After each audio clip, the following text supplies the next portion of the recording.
Okay, muli pong nagre-report ang inyong lingkod ka Jerry Geronimo sa ating programa sa araw na ito, kabayan. Ano po? At nagpapasalamat tayo by God's grace. Sabi ko nga, tayo po ay walang malalang karamdaman na ating pong pinagdaraanan sa kasalukuyan, kabayan. At itong umaga, sabi ko nga, nagkahilo-hilo po ako at tayo po ay nagpahinga ng kaunti, para po ito ay lumipas at pagkatapos tinawagan ko ang aking anak na doktor na si Doc Miguel, at tiningnan po ako. At ayon po sa kanya, maganda po ang tibok ng aking puso, maganda po ang aking blood pressure, na meron tayong 110/70, kung minsan mas mababa pa dyan, maganda raw po yun. At pagkatapos, ang ating pong, yung pong sa ating mga daliri, nagbibigay po ng sinyales na maganda po, 96 ang ating pulso-pulsuhan, ewan ko kung at paano yun, kung saan yun.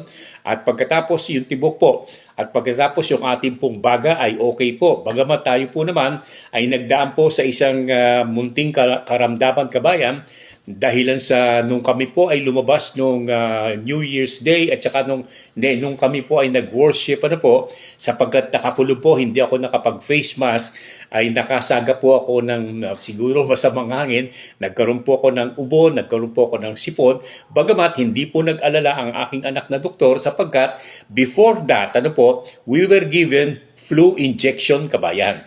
At yan po ang sinasabi niyang makapagbibigay po ng kaligtasan sa akin. At next year po, magkakaroon po ng flu injection muli at pagkatapos, yun namang sa pneumonia, kabayan. Yan po ay para po sa mga senior na kagaya po ng inyong lingkod ka Jerry Geronimo, At sabi ko nga, doon sa mga senior po, kagaya po naming senior, dapat ganyan po ang isagawa po ninyo sa inyong kalusugan, sa inyong karamdaman, para kayo ay mailigtas sa mga kapahamakan na kagaya po ng nararanasan ng marami po nating mga kaibigan at mga kababayan.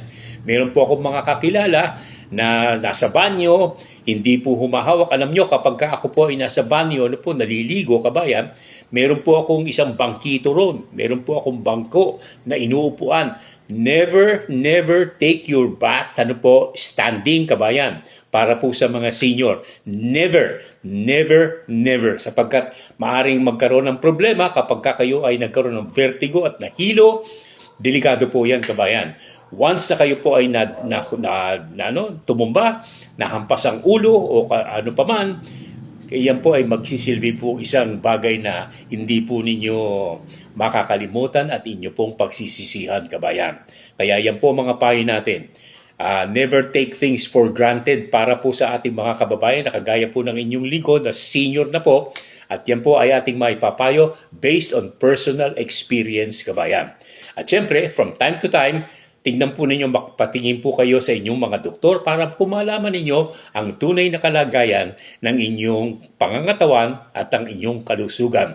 Okay, kabayan, join me in a prayer na sana po tayo po ay magkasama pa sa napakahabang panahon dito po sa ating palatuntunang ating alamin. At sinasabi ko, marami akong kwento, marami po akong personal experiences, marami po tayong kaalaman sa pananakahan at pangisdaan at mga palatuntunang pagkabuhayan na ating pong ilalagay sa palatuntunang ating alamin. Hanggang sa muli, mabuhay po kayong lahat, kabayan, and may God bless this Filipino nation, kabayan.